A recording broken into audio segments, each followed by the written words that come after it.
Day 3 Part 3. The fire below. The attendants closed in, their steel hooks dragging across the floor clanging, scraping like a funeral drum, echoing through the fog.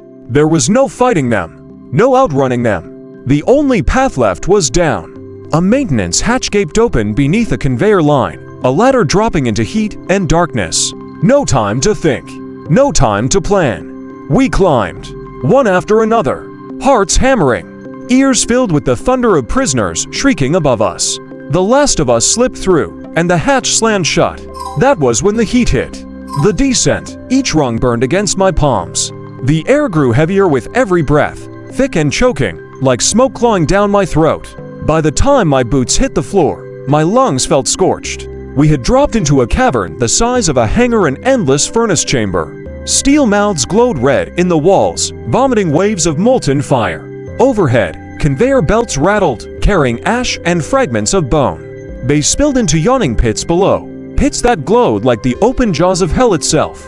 This wasn't a factory floor. It was a crematorium. And it wasn't empty.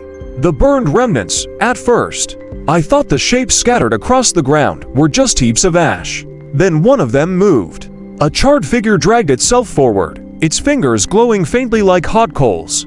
Skin cracked apart as it crawled, flakes of burned flesh falling in trails behind it. Yet, its eyes burned with a sick orange light. Another stirred. Then another. The ground itself began to shift. Half-melted corpses clawed their way out of the ash, bodies split with glowing fractures, jaws hanging open in silent, burning screams. They had been thrown into the fire.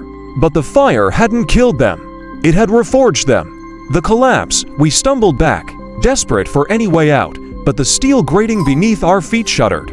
Then it gave. A section of walkway collapsed, plunging into the pit below. Two survivors screamed as they fell, bodies flailing into the burning ash.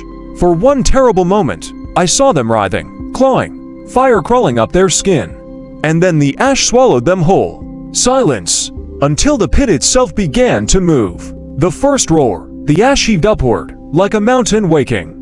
A storm of cinders swirled into the air as something vast pulled itself free. It wasn't human. It wasn't corpse. It was both. A giant of fused ash and bone, molten cracks glowing like rivers of lava across its skin. Its chest rose and fell with each monstrous breath, fire leaking from the gaps in its ribs. Its eyes opened to blinding furnaces staring straight at us. The Ashwalkers. The fire hadn't destroyed them. It had given them form. It had given them purpose. The creature's roar shattered the chamber, a blast of sound that rattled steel and rained sparks from the ceiling. The smaller corpses answered, their glowing eyes swiveling toward us, movements jerky but united.